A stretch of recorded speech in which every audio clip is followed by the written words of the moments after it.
या ठिकाणी दरवर्षीप्रमाणे याही वर्षी आपण शिवजयंती हा जो कार्यक्रम आहे, हा कार्यक्रम युवा प्रतिष्ठा, युवा मित्र, वायफळ यांच्यातर्फे या ठिकाणी आयोजित केलेला आहे।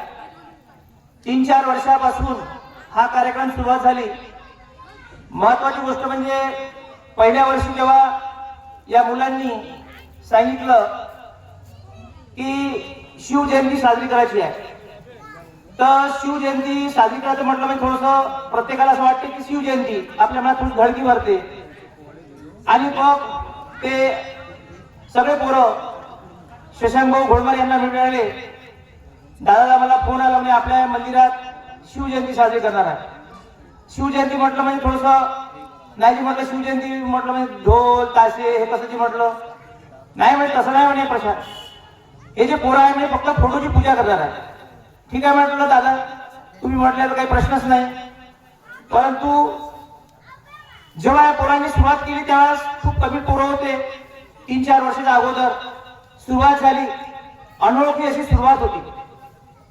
आपण जर शिवजयंती म्हटलं तर आपल्या लक्षात येते पटकन आपल्या विदर्भात की ढोल लागला पाहिजे, ताशा वाजला पाहिजे, गुलाल फेकला पाहिजे, नाचलं पाहिजे।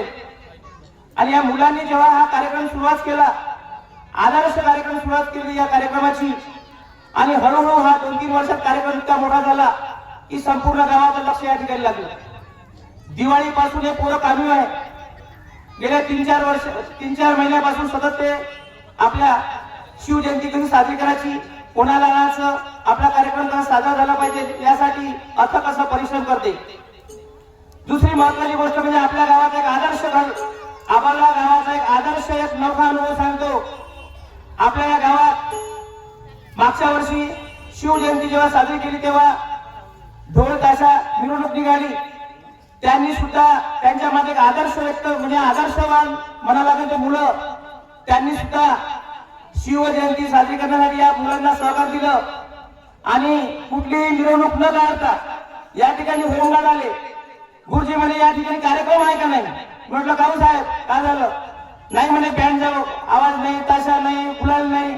मी म्हटलं साहेब तुम्ही थांबा, या ठिकाणी पूर्ण कार्यक्रम पहा आणि या वायफळ या गावाचा आदर्श कसा आहे हे तुम्ही तुमच्या डोळ्यासमोर ठेवा। कारण मागच्या वर्षी जे मिरवणूक निघाली ते मिरवणूक त्या पोरांनी कॅन्सल केली।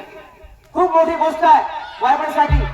त्यांनी ठरवून टाकलं की तारीख जे आहे आजची 19 फरवरी ही तारीख आहे, दुर्गादेवीच्या मंदिरामध्ये आपण सर्व लोकांनी सहकार्य करायचं। आणि जेव्हा शिवजयंती तिथीप्रमाणे होईल तेव्हा हे मुलं त्यांना सहकार्य करण ही खूप मोठी गोष्ट आहे आपल्या वायफळसाठी। कारण याच्यातून आपल्या वायफळ गावाचं एकीकरण दिसते आणि म्हणून ह्या गोष्टी महत्वाच्या आहेत। दुसरी गोष्ट महत्वाची, शिवजयंती म्हणजे आपल्या मनात आगळ्या वेगळ्या कल्पना येते त्या आपण सोडल्या पाहिजेत। छत्रपती शिवाजी महाराजचा इतिहास जर आपण पाहिला तर संपूर्ण जगात त्या छत्रपती शिवाजी महाराजांची पूजा करते। 350 वर्षापासून जे छत्रपती शिवाजी महाराजांचा इतिहास आहे हा खूप मोठी गोष्ट आहे।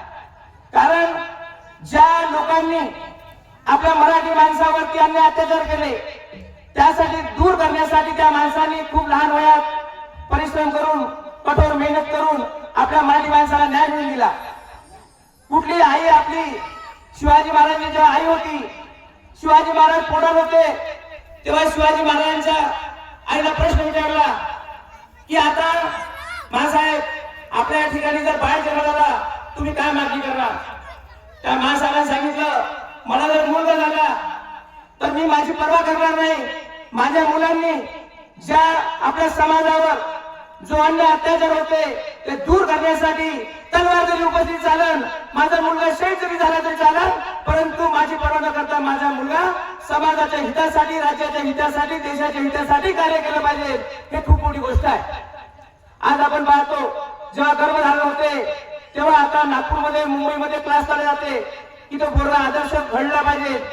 जे 350 वर्षाच्या पूर्वी महासाहेबांनी ठरवलं की गर्भात सुद्धा शिवाजी महाराजांना विद्या ग्रहण केली, ही खूप मोठी गोष्ट आहे।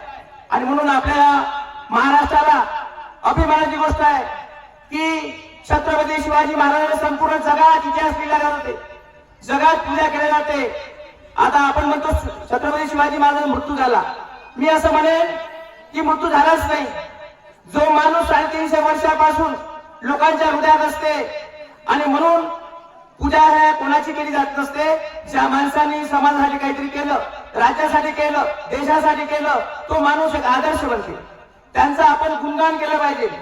आणि म्हणून हा जो कार्यक्रम या पोरांनी घेतला आणि हे आयोजन केलं हे खूप मोठी गोष्ट आहे. या मुलांचं आपण जोरदार टाळ्या वाजवून आपण स्वागत केलं पाहिजे. आणि या पोरांना पुन्हा ऊर्जा निर्माण झाली पाहिजे की याही पेक्षा पुढं या सर्व गावाच्या लोकांनी सहकार्य केलं पाहिजे, या ठिकाणी आलं पाहिजे. कारण आपल्या गावाचं नाव सुद्धा वाढते. आपण पाहिलं कार्यक्रम कुठं आहे? दुर्गादेवीच्या मंदिरात आहे.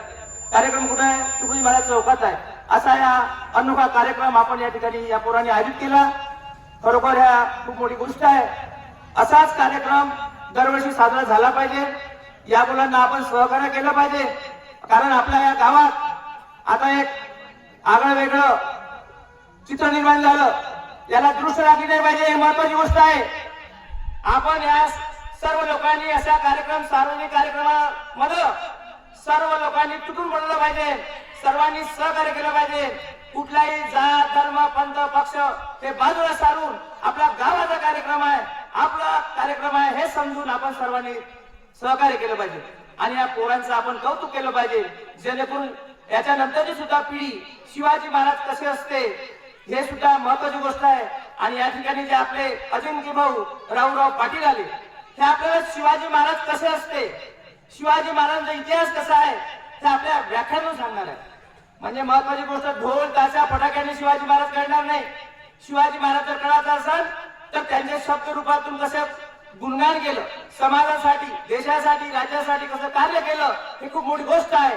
आणि म्हणून आपल्याला त्यांनी वेळेचं भान न ठेवता आपल्याला जेवढं काही ओतप्रोत देता येईल वायफळसाठी तेवढं ओतप्रोत देऊन आपलं शिवशाहीर व्याख्याते अजिंक्य भाऊ पाटील यांना मी अशी नम्र विनंती करतो की त्यांनी कुठलंही टेन्शन न घेता आपलं एक नंबर चांगलं शिवशाहीर व्याख्यान करावं असं मी त्यांना युवा प्रतिष्ठा वायफळतर्फे आग्रहाची विनंती करतो की त्यांनी या ठिकाणी यावं आणि आपल्या कार्यक्रमाला सुरुवात करावी. एवढं बोलून माझे शब्द संपवितो. जय हिंद, जय महाराष्ट्र.